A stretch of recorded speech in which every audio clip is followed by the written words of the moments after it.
Welcome back to Lotus on Track, where we're at Donington Park for action from the Lotus Cup UK. But first of all, the Lotus on Track Elise Trophy. 2 races around the circuit outside the gates of East Midlands Airport for this weekend. This how they line up for race 1. Adam Gore in pole position.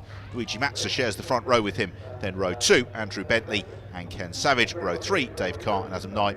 Then Neil Livesey and Craig Denman, Martin Wills and Nigel Hannam completing the top 10. As ever, a big entry, but problems for Neil Livesey on the grid, who pulls off and won't even get to start the race. So Livesey out of the running before we've even got underway. Everybody else, though, looking to the gantry as the red lights come on now. The revs rise, and away we go. It's a good start from the blue car of Adam Gore, also well away from row 2. The white machine of Andrew Bentley, but it's Gore in the yellow car of Luigi Mazza, who goes side by side into Redgate for the first time. Mazza tried to squeeze Gore. It's Gore who would appear to have taken the early advantage behind. It's all getting a little bit busy. It's been a poor start from Ken Savage. He's slipped well down the order as it's almost 3 wide for the lead as they sprint down through Hollywood for the first time and into the Craner curves. But it's Gore from Mazza, then it's Andrew Bentley, and then a slight gap back to Adam Knight. Bentley just shows himself to the inside Luigi Mazza into the old hairpin. The rest of the field all streaming through.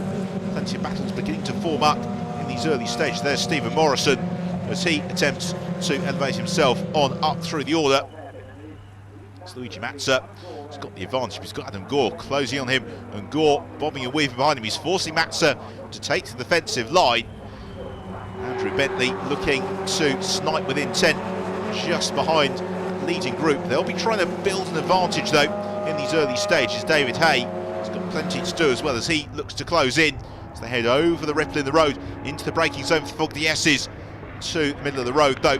Luigi Mazza, he has got Gore just in behind him. And the rest of the pack still streaming through in pursuit of Seth Walpole, who we've seen up challenging in the top 10 earlier on the season. On the brakes to the Melbourne hairpin, and Bentley thinking about making his move with Adam Gore. He launches the inside. Dave Carr trying to do much the same to Adam Knight just behind.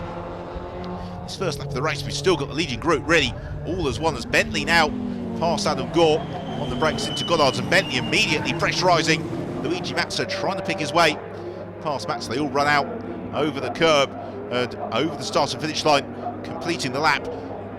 When you think about the brakes for Redgate corner, it's such a tight corner, Redgate. You think you can overtake to the inside line, but you really can't unless you're alongside, as Adam Knight is there nice and early. He withstands the challenge from John the Master. They've got Craig Denman as well, looking to line up a move just behind them. Before we move on to Ken Savage, as Andrew Bentley trying to challenge Adam Gore through the Craner curves into the old hairpin.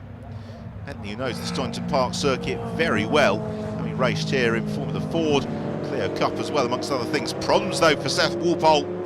He runs wide out over the grass as Gore now coming back towards Mazza, and he forces Mazza out wide, and this time Adam Gore's got a very good opportunity to try and move through. Can he do it?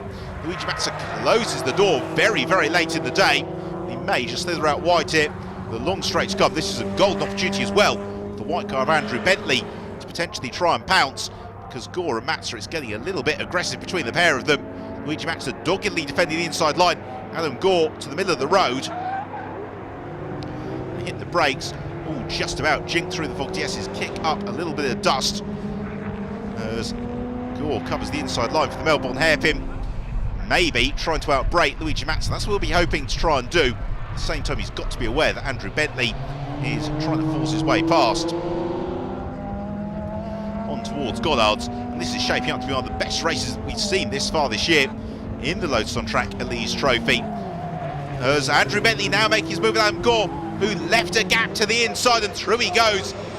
He forces Gore out onto the grass. Adam Gore, though, has got the inside line for Redgate corner. You suspect he may well just be able to hold his position as he squeezes Andrew Bentley into the pit lane exit. Very, very aggressive stuff from this leading trio in these early stages. Gore and Bentley will be careful not to let Mazza make good his escape. Simon Oakley heads this midfield group. He's just clear of Steve Edwards, the recovering Seth Walpole, and also Stephen Morrison as well. They're doing battle for the places in the mid-teens. The leading trio still almost running as one out of the old hairpin and through Schwann's curve on towards Coppice and McLean. And this is really the section of the circuit where the blue car of Adam Gore is at its strongest. He closes in once more. Luigi Mazza again has to take fairly desperate defensive measures. This time though, Gore looks outside, lovely shot into the cockpit of Adam Gore's car. You can see him seesaw at the wheel of the Elise, and this time, has it worked? He's got the run as they sprint down the back straight. Luigi Mazza following in his wheel tracks, and Adam Gore takes the advantage into the Bogdy S's. Now can Mazza carry the speed through, possibly mount the challenge into the Melbourne hairpin.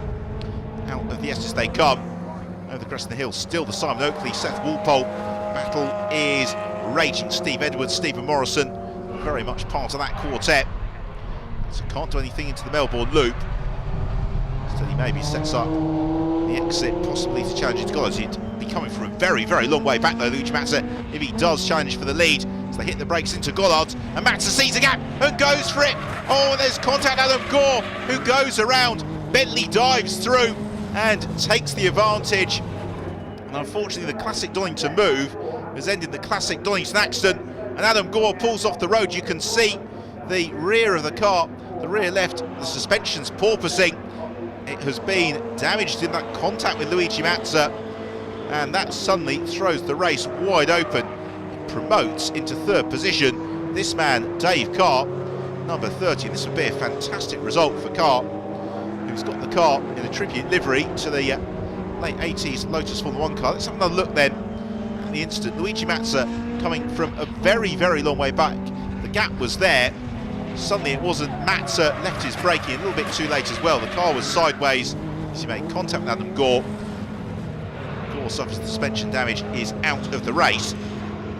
Adam Knight, meanwhile, has got his mirrors full of Nigel Hannum. Hannum in the 59 car, running without the roof, chasing down Adam Knight. They are currently fighting over 6th and 7th position. Andrew Bentley, though, as a result of that incident, has found himself with a reasonably comfortable advantage here. Luigi Mazza doing what he can to try and close in on Bentley. I just wonder whether or not Mazza's possibly carrying any damage as well. Down the back straight, putting a lap on Sam North, who just does exactly what he'd been told to do in the driver's briefing. If you're going to get laps, stay on the racing line, let the leaders pick their way around you. That's exactly what's happened. And Andrew Bentley looking well set, possibly to score another victory in what's proving to be a very successful season for a very likeable driver. Popular figure in the paddock is Andrew Bentley. It's been a solid performance as well from Stephen Morrison in 14th position. You can see he's got the yellow and black cross on the rear of the car. It means he's a novice driver, Morrison, so that's a good result for him. For Andrew Bentley, though, it's about to be the best result of all, because he heads into the final turn. He's about to score victory in the first of the Lotus on Track Elise Trophy races here at Donington Park. The checkered flag goes out, and it's Bentley who takes the flag, takes the victory. Luigi Mazza into second position. He chased him down, didn't quite do it, with then Dave Carr completing the roster. And what about the resolution of some of the battles that we've had a little bit further on through the field? Round final turn goes Mates Patterson. He holds off Jackie Perkins, and that is for 18th and 19th position, completing the finishers. Let's have a look then at the final results with the victory for Andrew Bentley. Second place, Luigi Mazza. Dave Carr, a superb third for him, with Martin Wills in fourth, Craig Demon in fifth, Ken Savage slipping down to eighth, just clear of Jose Palazon, and John Lemaster, who completes the top 10. That was a good win from third on the grid. Qualifying straight out, we hadn't done any testing, so we were, I think, pretty fortunate to get as high as we were. And then a good start, but these two, Luigi and Adam, were pretty quick as well. So I was just staying behind them. We could see those two were battling and helping me out a little bit. You got a really good start actually. You had a good battle with Adam throughout most of the race, but it got really close into Goddard's. I thought he'd left the door open and made a move, but we ended up touching. He actually ended up going off, so that's a bit sad. But apart from that, it was really, really good, close racing. Qualified fifth, which is pretty good. Pleased with that. Got a decent, nice, clean start. Managed to find a bit of space, got into fourth, and sort of stayed in fourth place pretty much all the way through the race until there was a bit of an incident in front, which gave me third place. So I was gifted it slightly, but I did try very hard. Happy drivers on the podium then from race 1. Join us after the break with all the action from race 2.